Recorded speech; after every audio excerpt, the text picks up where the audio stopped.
감성경제방송 돈다방 미쓰리 2월 14일 월요일 방송 시작하겠습니다. 자, 그동안 미쓰리가 여러분들께 전해드린 내용을 정리해 보면은 지난번 증시가 하락했을 때 증시를 하락시킨 요인은 연준이 계획하고 있는 금리 인상의 속도와 어떤 점도표보다 훨씬 더 많이, 훨씬 더 강력하게 금리 인상이 될 것이다 라는 대형 투자 은행들의 보고서와 그런 보고서를 보도하는 언론들 덕분에 시장에 공포감이 가득했고 그 공포감이 증시를 밀어냈다.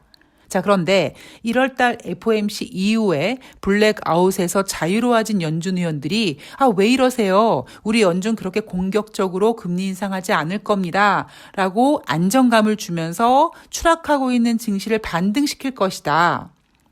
그런데 제가 앞서서 마지막으로 올려드렸던 방송 내용이 뭐였냐면 인생이나 주식이나 어느 한쪽 방향으로만 가는 게 없다. 자, 그렇다면 그동안 이제 반등이 이어지고 있는 증시가 어떤 이유로 다시 방향을 아래쪽으로 꺾을 텐데 어떤 재료가 쓰일까? 그 부분에 있어서 미쓰리가 제시한 내용은 여전히 미국의 금리 인상 횟수라던가 아니면 우리가 금리 인상 때문에 스트레스 받느라고 깜빡 잊고 있었던 우크라이나 사태의 재료가 뉴욕 증시 하락의 재료로 쓰일 것이다 라는 내용이었습니다. 자, 오늘 돈다방 미쓰리에서는요, 지난주 한 주 동안 뉴욕 증시 마감 현황과 그리고 경제 지표, 이슈들을 하나씩 체크해 보도록 하겠습니다. 자, 지난주 7일부터 11일까지 5일 동안 이어진 뉴욕 증시는 상승하다가 하락으로 꺾였죠. 지난주 뉴욕 증시에서 가장 중요했던 것은 바로 목요일 날 발표 예정이었던 1월달 소비자 물가 지수였습니다. 뉴욕 증시는 그 앞에 한 주 동안 바닥을 찍고 열심히 반등을 하다가 지난주 목요일 날 발표될 소비자 물가 지수를 두고 조금 더 반등해야 되는데 반등을 하면서도 살짝 좀 긴장을 했습니다. 그래서 월요일부터 수요일까지 뉴욕 증시는 혼조 세웠다가 상승 이렇게 마감을 했습니다만 뉴욕 증시 마감 현황에서 빠지지 않고 나왔던 문구가 뭐였냐면 바로 목요일 날 발표된 1월달 소비자 물가 지수를 앞두고 경계감이 컸다라는 내용이 나옵니다. 자, 그리고 목요일 날 발표된 경제지표 1월달 소비자 물가 지수가 잘 나왔죠. 그래서 뉴욕 증시는 다시 인플레이션 우려감이 커져서 하락했고요. 그리고 소비자 물가 지수가 잘 나오니까 조용히 고개 숙이고 있던 애들이 다시 금리 인상 많이 할 거야, 빨리 할 거야 이렇게 막 설레발을 다시 치댑니다. 자, 그러다가 금요일 날 뉴욕 증시는요. 우크라이나 사태 우려가 다시 등장하면서 하락 마감으로 끝납니다. 자, 미쓰리가 지금까지 여러분들께 해드렸던 스토리, 과연 어떠한 재료로 증시가 움직일 것이고 뭐 때문에 증시가 안정될 것이며 반등하는 증시의 발목을 어떤 재료로 잡을 것인지가 지금 명확하게 맞아들어가고 있는 거죠. 자, 발표된 경제 지표들을 좀 보겠습니다. 지난주 발표된 경제 지표들을 쭉 정리해 보면 1월달 고용 추세 지수 전월 대비 부진했습니다. 1월달 소기업 낙관 지수 전월 대비 하락했습니다. 그리고 2월달 미시간대 소비자 태도 지수도 전월 대비 하락했습니다. 경제 지표들은 좀 부진했고요. 12월 소비자 신용은 전월 대비 189억 달러 증가했고요. 12월 미국의 무역 적자는 전월 대비 확대됐습니다. 빚의 증가는 결코 좋은 건 아니죠. 그러니까 지난주 발표된 미국의 경제 지표는 좋지 않았어요. 그런데 지금 유가와 관련돼서 그리고 미국이 그동안 저금리, 유동성, 여러 가지 정책으로 인해서 그리고 코로나가 이제 거의 마무리 단계에 와 있다는 어떤 기대감까지 반영돼서 물가 상승이 계속 진행되고 있다 보니까 목요일 날 발표된 1월달 소비자 물가 지수가 전월 대비 0.6% 증가했고요. 전년 동월 대비 7.5% 증가했습니다. 자, 그런데 목요일 날 소비자 물가지수가 잘 나오니까 다시 입 닥치고 있던 애들이 입을 벌리기 시작했어요. 여러 방면에서 다시 증시의 인플레이션 우려감이 커지고 있었었죠. 그 첫 번째가 뭐냐면 당장 미국의 금리 선물 시장에서 3월 달 FOMC가 기준금리를 50bp 인상할 가능성이 커졌고요. 그리고 애틀란타 연방은행 총재 같은 경우에도 올해 3번에서 4번 금리 인상을 전망한다. 현재로서는 3번 이상을 전망하고 있고 지금 분위기가 소비자 물가지수라든가 이런 지표들을 봤을 때 올해 연준이 4번 금리 인상해야 되는 거 아닌가라고 4번 금리 인상으로 치우치고 있긴 하지만 첫 번째 금리를 인상한 다음에 경제가 사실 말이 경제죠. 뭐가 증시가 어떻게 반응할지를 봐야 될 것이다 라고 했습니다. 클리브랜드 연방은행 총재는요, 연준이 예전보다 축소 속도를 빠르게 하는 것이 적절하다. 3월 달 기준금리 인상을 지지하지만 50bp 금리 인상을 시작할 필요는 없다라고 얘기합니다. 그러니까 지금 분위기는 뭐냐면요. 앞에서 연준 의원들이 블랙아웃에 들어갔을 때는 사실 당장 1월 달에도 금리 인상할 것 같았고요. 대형 투자은행 CEO나 보고서가 올해 6번, 7번 금리 인상합니다. 50bp 한 번에 합니다. 이런 얘기들만 너무나 부각되다 보니까 증시가 계속 끝없이 추락을 했던 겁니다. 그런데 지금 분위기는 뭐냐면 이제 연준 의원들이 블랙아웃 기간이 아니니까 매파인 연준 의원들은 약간 매파적인 성향의 발언들을 그리고 비둘기파 성향을 갖고 있는 연준 의원들은 비둘기파 성향들의 발언들을 하면서 시장의 조율을 지금 만들어가고 있는데 매파나 비둘기파나 모두 집중하고 있는 건 뭐냐면 금리를 인상한 다음에 경제가 아니죠. 증시가 어떻게 움직일 것인지에 가장 집중하고 걱정하고 있는 겁니다.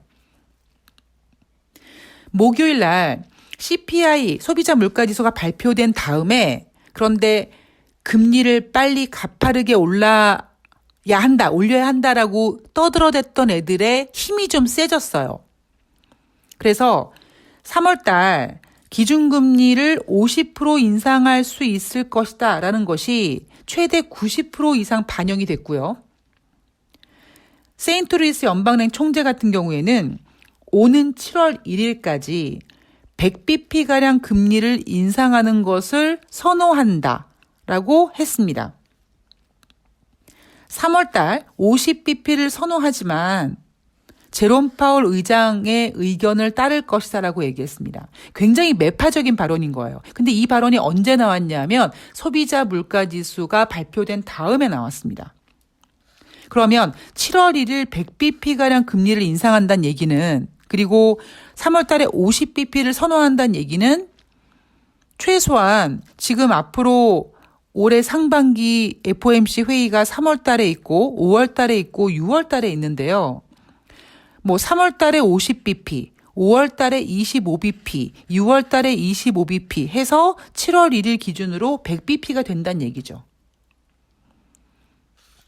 골드만삭스도 가만히 있지 않습니다. 25bp씩 7번 인상을 예상한다라고 얘기했고요.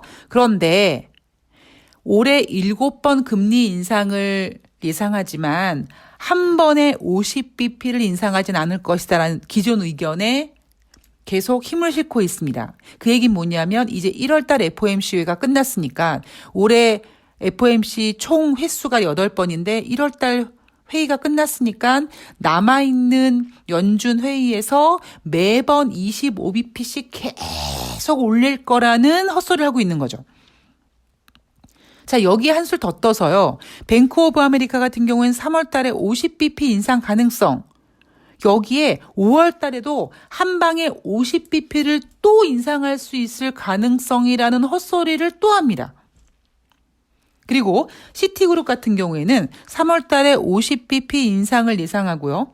이후에 4번 더 25bp씩 4번 더 할 것이다라고 보고 있습니다. 그런데 이런 아주 강력한 매파적인 발언이 언제 나왔습니까, 여러분? 바로 목요일 날 1월 달 소비자 물가 지수가 발표된 다음에 나왔습니다. 자, 그런데 지금 이렇게 매파적인 의견만 있는 게 아니죠.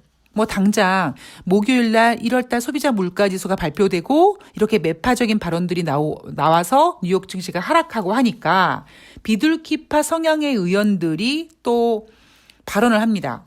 리치몬드 연방은행 총재가요, 50bp 금리 인상을 시작으로 고강도 금리 인상 사이클이 필요한지에 대해서는 아직 확신하지 못하고 있다. 굳이 3월 달에 왜 50bp를 해야 되는지 모르겠다라고 얘기하고 있는 거고요.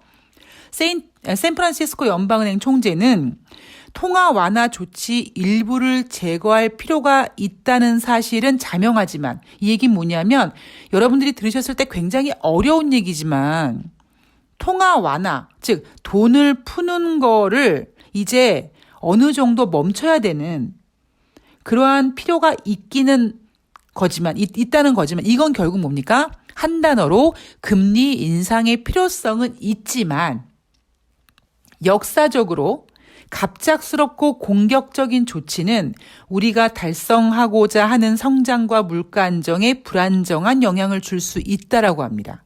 여러분, 학습 효과가 이렇게 무서워요. 제가 여러분들께 그렇게 노래를 불렀던 2015년 12월 미국이 오랜만에 금리 인상을 12월 달에 하고 2016년 우리 미국은 경제 성장의 회복에 확신합니다. 그 증거로 2016년 우리 미국은 4번의 금리 인상을 하겠습니다. 라고 외치자마자 2016년 1월 달 중국 증시부터 시작해서 글로벌 증시가 개박살 났고요. 결국 미국은 2016년에 4번의 금리 인상은커녕 12월에 겨우 1번의 금리 인상밖에 못합니다.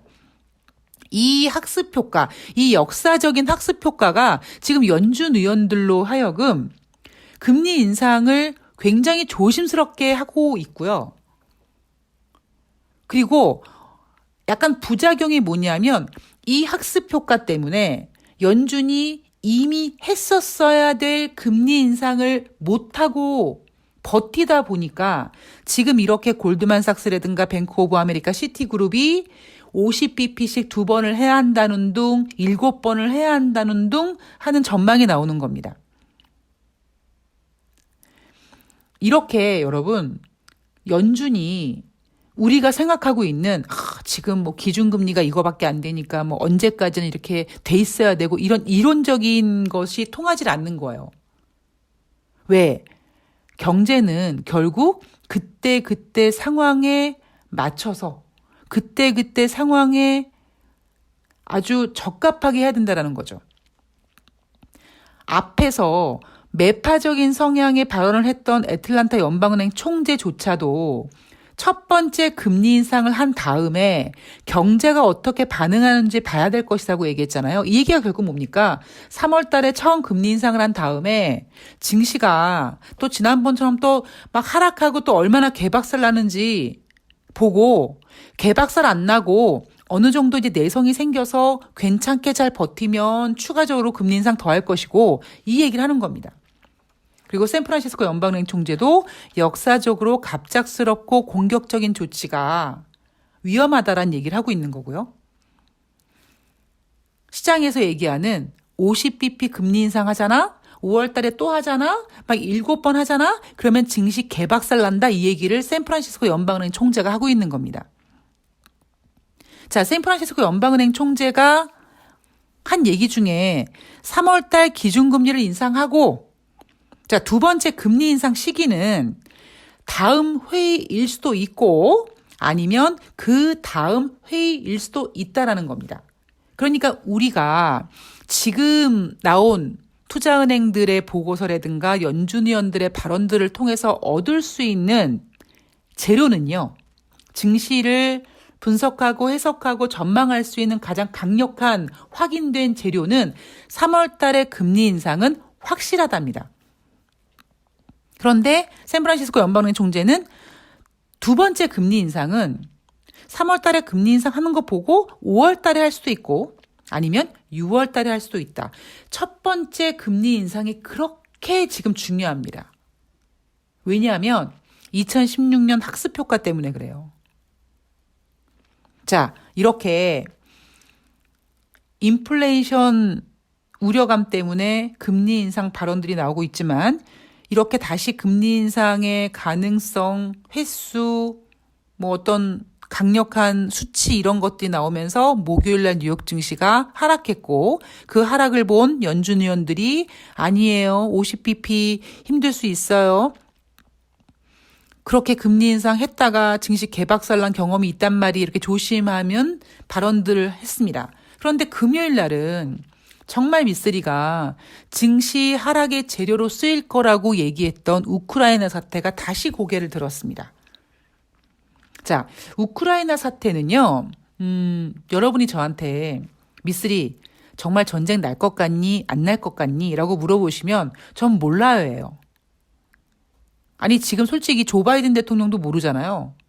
물론 알죠. 조 바이든 대통령이 뭐 선제 공격을 하든 뭘 하든 어떤 키를 갖고는 있지만 그렇게 키를 갖고 있는 조 바이든 대통령조차도 지금 조심하고 있는 거고 어떻게든지 협상을 통해서 전쟁하지 않고 좀 잘 합의를 하려고 계속 대화하고 있지 않습니까?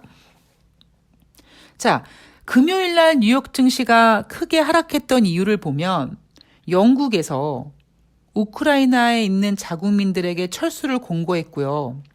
미국 조 바이든 대통령도 우크라이나에 있는 미국인들에게 상황이 순식간에 나빠질 수 있다라고 얘기했기 때문입니다. 여러분 이거 되게 익숙하지 않으신가요? 제가 앞에 방송에서 우크라이나 사태 얘기 나왔을 때 뭐 우크라이나 국민들이 자비로 무기를 산다는 둥, 그다음에 대사관 직원들 중에 뭐 굳이 그렇게 남지 않아도 될 인원들은 빨리 철수하라는 둥 이런 얘기가 나와서 뉴욕 증시가 하락했었죠. 그리고 그 재료가 조용히 물밑에 있다가 다시 지금 물 위로 올라왔습니다. 지금 글로벌 뉴스들을 보면 뭐 16일 날 둘이 분내 만에 뭐 이런 얘기, 한판 뜨내 만에 이런 얘기들도 있고요. 베이징 올림픽이 끝나기 전에도 군사 충돌이 일어날 수 있다 이런 공포감이 커짐으로써 뉴욕 증시가 금요일 날 하락했습니다. 즉 목요일 날 뉴욕 증시는 인플레이션 우려감 때문에 하락했고요. 금요일 날 뉴욕 증시의 하락은 우크라이나 사태 때문에 하락했습니다. 자, 미쓰리가 보고 있는 관점은 이거죠. 저는 그러니까 증권 바닥에 있으면서 9.11 테러 때도 저는 매매를 했었고요. 그리고 걸프전 진행하고 그때도 여러분 전쟁을 했었어요. 전쟁이 났지만 증시는 계속 열렸고요. 걸프 전쟁이 일어났을 때 증시가 매일 빠졌습니까? 아니에요. 하다못해 북한에서 미사일을 쏘잖아요. 처음에는 움마 하고 빠지던 이제 증시가요. 북한이 미사일 쏴도 안 빠집니다. 제가 드리고 싶은 얘기는 뭐냐면 좀 잔인한 얘기일 수 있는데 여러분 경제를 살릴 수 있는 가장 강력한 카드가 전쟁이라니까요. 그러니까 지금 증시는 어떤 조정의 재료가 필요한 거예요. 그래서 이렇게 긴장감을 막 유지하고 막 16일에 둘이 분내 만에하다가 뭐 붙을 수 있겠죠. 아니면 직전에 극적 화해를 할 수도 있고 아니면 서로 뭔가 주고 뭐 기브 앤 테이크 하면서 뭐 잘 수습될 수도 있고 아니면 또 이 우크라이나 사태 우려감이 또 다시 수면 아래로 또 내려가는 즉 다른 재료가 올라올 수 있겠죠. 중요한 건 뭐냐면 우크라이나와 러시아가 붙던 말던 증시는 크게 영향을 받지 않을 거라는 겁니다. 정말 붙었어. 꽝 하고 붙었어요. 뭐 막 서로 미사일을 한 방씩 막 주고받았어. 막 지역적으로 국지전이 막 발생했어. 그러면 순간적으로는 하락할 수 있지만 우크라이나와 러시아의 어떤 긴장감과 이 어떤 그 무력 움직임이 증시의 방향성을 크게 훼손하지 못할 거라는 겁니다. 여러분 그동안 돈다방 미스터리 쭉 들으시면서 와 쟤는 어떻게 저렇게 얘기를 할 수 있지라고 생각하시지 않으십니까? 남일 보듯이 하잖아요. 되게 쿨하게 얘기하죠. 증시 빠져도 여러분 버티세요. 이제 연준 의원들이 왜 이렇게 설레발을 치고 난리들이야? 이렇게 얘기할 거예요. 증시 올라가요? 그럼 우크라이나 사태 얘기 나올 거예요. 이렇게 얘기하잖아요. 여러분 그게 왜 제가 그렇게 얘기 드릴 수 있냐면요. 이 주식이라는 녀석이 굉장히 좀 얄미운 녀석이어서요. 그런 재료들을 가지고 아주 잘, 투자자들을 약 올리고 있는 겁니다. 아주 재미있는 제가 에피소드를 하나 말씀드리면 제가 이제 어떤 분께 추천드렸던 종목 중에 하이텍팜이라는 종목이 있어요. 오늘 2월 14일 월요일 날 증시가 굉장히 안 좋았음에도 불구하고 하이텍팜은 굉장히 크게 올랐습니다. 그게 갑자기 뭐 전쟁 관련주로 편입이 되면서 막 이렇게 막 이슈가 떠요. 그런데 사실 저는 몰랐어요.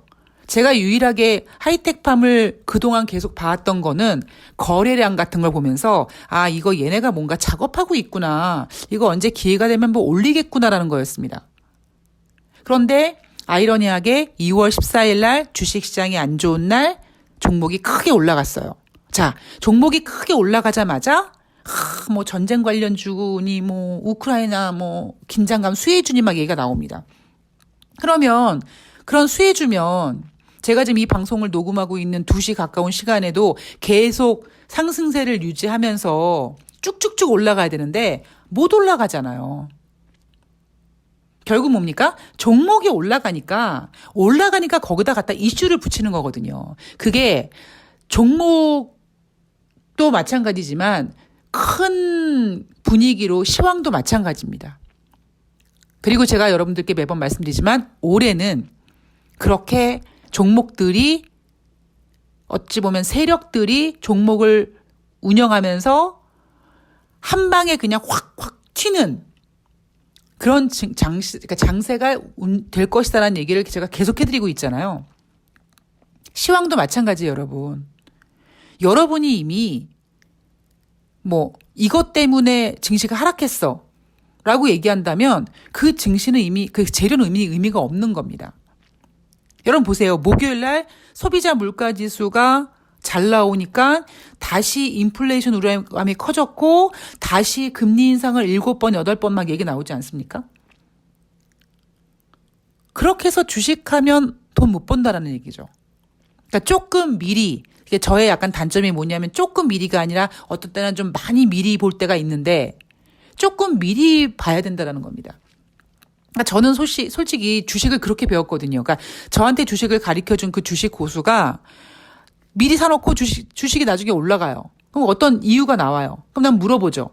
이 스승님, 저보다 나이가 1살 어렸기 때문에 스승님이라고는 얘기 안 했지만 야무개, 야, 너 저 재료 알고 있었니? 라고 물어보면 몰랐다라는 겁니다. 그냥 애들이 작업을 하고 있고 올리겠구나. 근데 올라간 다음에 재료가 터진다라는 거죠. 그런데 대부분의 개인들은 어떻게 투자합니까? 이미 종목은 올라가고 있고 올라가면서 재료가 나오고 그럼 개인들은 그 재료를 보고 추격 매수를 하죠. 그 추격 매수에 세력들은 물량을 던지고 나오는 겁니다. 제가 이런 얘기를 계속 해드려도 그 댓글에 여러분들이 올려주신 얘기처럼 이게 참 어려운 부분이에요. 그러니까 개인적으로 경험하지 못하면 제 얘기를 들을 때는 어머머 그렇구나 미쓰리 말이 맞아 라고 하면서도 여러분들이 확 와닿지 못하는 겁니다. 우크라이나와 러시아가 맞짱을 뜬다. 지금 여러분 정말 맞짱을 크게 뜨면 만약에 뜬다면 증시가 개폭락할 것 같죠. 그렇지 않아요. 그러니까 저는 오히려 이렇게 긴장감을 유지하면서 이 재료가 증시에 크게 영향을 주지 않을 거라고 지금까지는 생각하고 있습니다. 여러분들께서 저한테 미쓰리 국경 지역에 막 군사들이 있구만 이러잖아요. 이렇게 만약에 물어보신다면 여러분 그거 당연한 거 아닌가요? 아니 전쟁도 안 할 건데 왜 그렇게 군사 배치를 해? 당연히 해야죠. 여러분 예를 들어 북한에서 군사 훈련을 하는데 이 휴전선 근처 좀 비스무리한 곳에 와가지고 이렇게 한 바퀴 돈다고 칩시다. 그러면 우리 군인들이 가만히 있나요? 쟤네 움직이네. 자, 우리도 같이 가죠. 그게 꼭 전쟁까지 가지 않더라도 서로 긴장감이 배치된 상태에서는 그 정도까지는 군사 배치하고 지금 이렇게 둘이 붙을 수 있어요 하는데 미국 대통령이 영국 총리가 걱정하지 마. 그냥 니네 거기서 계속 있어. 이렇게 하겠습니까? 국민의 안정을 위해서 전쟁이 나든 안 나든 일단 돌아와. 일단 거기 불안하니까 일단 귀국해. 이렇게 얘기하는 거는 국민 보호를 위해서 정부가 해야 될 당연한 일인 거죠.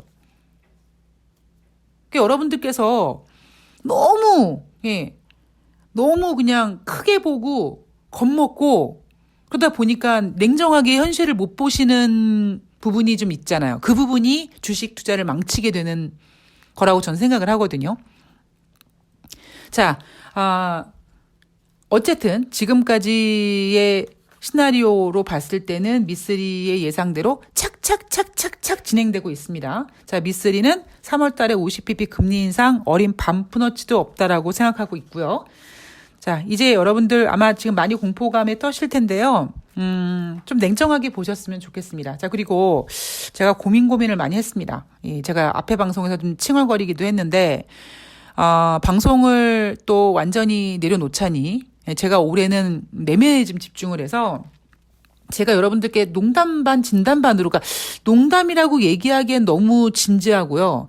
진담이라고 얘기하기에는 아직은 좀 아닌 것 같은 저의 계획이 있지 않습니까? 그게 뭐냐면 진짜 돈다방 미쓰리를 카페를 만드는 겁니다. 제가 이 방송 제목을 돈다방 미쓰리라고 만든 이유가 이 방송을 처음 만들 때 정말 알거지였는데 그래 내가 나중에 잘 되면, 방송으로 뭘 하든 어쨌든 되면, 진짜 돈다방 미쓰리라는 카페를 만들어서 은퇴하시고, 이제 어느 정도 여유자금 가지고 집에서 계속 삼시기 할 수 없으니까, 그렇다고 탑골공원 가서 바둑 둘 수 없잖아요. 그러니까, 이제 은퇴하신 다음에, 이제 나 계속 주식 투자할래. 좀 이렇게 그런, 출근제를 좀 출근할 수 있는 곳을 만들어 드리자. 그래서 지금 제가 생각했었던 게 뭐냐면, 카페를 만들어서 그런 이제 삼시기 예방 방지 차원에서 노트북을 들고 돈다방 미쓰리로 출근하시면 저는 아침에 커피를 팔고 그다음에 뉴욕 증시를 브리핑해드리고 종목을 추천하고 그리고 그분들 거기 오신 분들은 종목으로 수익을 내면 이제 수익이 빨리 나면 이제 가장 먼저 나신 분들에게 이제 맥주를 사라고 이제 제가 이렇게 압력을 넣어서 저는 한 12시쯤에 간단하게 맥주를 한 잔, 생맥을 한 잔씩 마시고 3시 반에 장 끝나면 자, 딴 데로 새지 마시고 집으로 빨리 가세요. 내일 꼭 오셔야 됩니다. 이렇게 이걸 한번 운영하고 싶다라는 것이 계획이었거든요. 근데 제가 이거를 술 마시면서 주위 분들한테 얘기를 해보면은요, 너무 좋아하시는 거예요. 그래서 그래 괜찮을 것 같네 그런데 사실 저는 아직은 제 개인적으로 좀 해결해야 될 일도 있고 좀 아직은 아닌데 주위에서 같이 한번 해봐도 되겠니라는 제안들이 좀 계속 들어오고 있어서 저는 올해 언제가 아마 상반기는 아닐 것 같고요. 하반기 쪽으로 됐을 때 정말 제가 농담 반 진담 반으로 던진 그 어떤 것이 현실화될지도 모르겠다라는 생각을 좀 하게 됐습니다. 그래서 방송은 지금처럼 계속 올려드릴 수는 없고요. 오늘 방송처럼 일주일에 한 번 이렇게 제 방송을 기다리고 계신 분들한테 이제 좀 중요한 내용들을 전해드리고자 가끔씩 올려드릴 거고요. 저는 이제 그 카페에 모이실 저와 이제 노후에 치매 걸리지 않고 주식 매매를 하실 분들을 이제 모아서 계속 이제 주식 투자를 할 생각입니다. 그래서 당분간 매매에 좀 집중을 할 거기 때문에 방송은 예전처럼 자주 올려드리지는 않겠으나, 기다리시는 분들을 위해서, 일주일에 한 번 정도씩 올려드리겠습니다. 그리고 여러분들께서, 나 미쓰리 그 카페에 동참하고 싶어. 비록 거리가 너무 멀어서 뭐다. 그러면 여러분, 저거 영상으로도 할 수 있잖아요.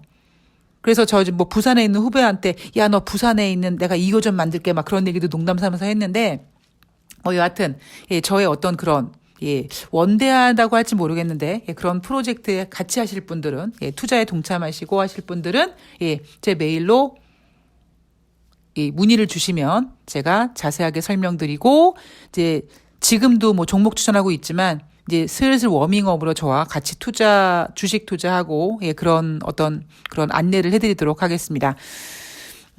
예, 저는 제가 요즘에 느끼는 게 제가 앞에 방송에서 계속 이제 언론에 대해서 얘기를 했는데요. 저는 방송으로는 안 될 것 같아요. 예, 방송으로는 포기를 했습니다. 그래서 방송에 욕심을 좀 내려놓고, 배운 건 주식밖에 없고, 그리고 시황에 관해서도 좀 계속 예, 집중하면서 배운 도둑질이 이거니까, 예, 주식으로 뭐, 주위 분들한테 어려운 시장에 같이 제 손 잡고 가요. 뭐 이렇게 하면서 좀 많은 분들이 저와 함께 노후를 즐겁게 갈 수 있는 그런 좀 저의 또 다른 목표가 되게 좀 굳건해진 것 같아요. 그래서 여러분들 중에 혹시 나 방송 자주 못 들어서 너무 속상해 하신 분들은 예, 그러지 마시고 그냥 저와 함께 매매도 같이 하시고 카톡으로 떠들고 예, 하는 그런 그 시간이 있으니까 그쪽으로 이용해 주시면 될 것 같습니다. 제가 오늘 방송 하단에 제 이메일을 다시 한번 공지해 드릴 테니까요. 관심 있으신 분들은 메일 주시고요.